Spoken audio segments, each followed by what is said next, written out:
করে থাকে। এই রসুনটি আপনার পাখিকে কিভাবে ব্যবহার করলে পাখির কার্যকারিতা ভূমিকা পালন হবে সেই সম্পর্কে ব্যবহার বিধিটা একটু শুনুন। ১ টেবিল চা চামচ ১ লিটার পানিতে অথবা প্রতি কেজি ১.৫ চা চামচ খাবারের সাথে ভালো করে মিশিয়ে ব্যবহার করতে হবে। আবারও ব্যবহার বিধিটি ভালো করে শুনুন।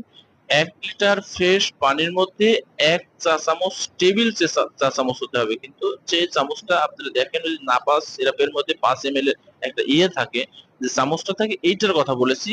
১ টেবিল চা চামচ ১ লিটার পানিতে অথবা প্রতি কেজি খাবারের সাথে ১.৫ চা চামচ এই রসুনের রস ভালো করে মিশিয়ে খাবারের সাথে আপনার পাখিকে সেবন করতে দিন।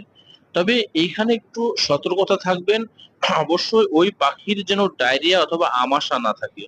ডায়রিয়া অথবা আমাশা থাকলে এই রসুনের ব্যবহার থেকে বিরত থাকাটাই ভালো।